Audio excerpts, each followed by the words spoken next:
ఏమైనా సక్సెస్ అయిన వాళ్ళ స్టోరీలు మాత్రం భలే మోటివేషనల్గా ఉంటాయి. ఆల్రెడీ ధోని గారికి సంబంధించిన ధోని అన్టోల్డ్ స్టోరీ కానీ, లేదు అంటే కపిల్ దేవ్ గారికి సంబంధించిన 83 కానీ, సచిన్ గారి స్టోరీ కానీ, ఇవన్నీ మనం ఆల్రెడీ మూవీస్గా అయితే చూసాం కదా. నేను అనుకుంటూ ఉండేవాడిని ఈయన స్టోరీ ఎప్పుడు తీస్తారు, ఈయన స్టోరీ ఎప్పుడు తీస్తారు అని. సో మొత్తానికైతే once upon A time there lived A ghost and టైప్లో ఈయన స్టోరీ కూడా రాబోతుందన్నమాట. ఆయన ఇంకెవరో కాదండి, ధోని గారిని చాలా సపోర్ట్ చేసి స్ట్రగుల్ అవుతున్నా కానీ టీంలో కంటిన్యూ చేయించిన దాదా అదేనండి, ప్రిన్స్ ఆఫ్ కోల్కతా మన సౌరవ్ గంగూలీ గారు. సో ఆయన గురించి అయితే బయోపిక్ రాబోతుందన్నమాట. రాజ్ కుమార్ రావు గారు అయితే ఆయన క్యారెక్టర్ని ప్లే చేస్తూ ఉన్నారు.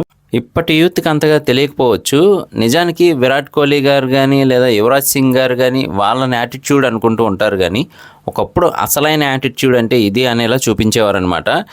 టీం ప్లేయర్స్ జోలికి ఎవరైనా వస్తే మాత్రం ఫారినర్స్ లేదు, ఎవరూ లేదు, డైరెక్ట్గా మీదకి వెళ్ళిపోయి సమాధానం చెప్పేవాళ్ళు అనమాట. ఆ రేంజ్లో అయితే ఉండేది ఆయన యాటిట్యూడ్. ఒక రకంగా చెప్పాలంటే అప్పటి ఇండియన్ డేర్ డెవిల్ అని అయితే చెప్పొచ్చు అనమాట. ఆ రేంజ్లో ఉండేవారు ఆయన కెప్టెన్గా. మరి ఆయన స్టోరీని మూవీగా తీస్తున్నారు అంటే నెక్స్ట్ లెవెల్లో ఉంటుంది. సో మరి తెలిసిందే కదా, బయోపిక్ అంటే ఆటోమేటిక్గా సినిమాకి ఎక్కువగా హైప్ ఉండే సీన్స్ కూడా పెడుతూ ఉంటారు.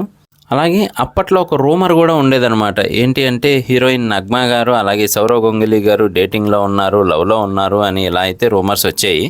సో చూద్దాం మరి దానికి సంబంధించి కూడా ఇందులో ఏమైనా ఉందా అని. ఇలాంటి లేటెస్ట్ అప్డేట్స్ అన్నీ మన ఛానల్లో వస్తూ ఉంటాయి. మిస్ అవ్వకుండా ఉండాలి అంటే యూట్యూబ్లో సబ్స్క్రైబ్ చేసుకోండి, ఇన్స్టా ఫేస్బుక్లో ఫాలో చేయండి. నేను మీ ప్రసాద్, మళ్ళీ నెక్స్ట్ వీడియోలో కలుస్తాను. Love you all.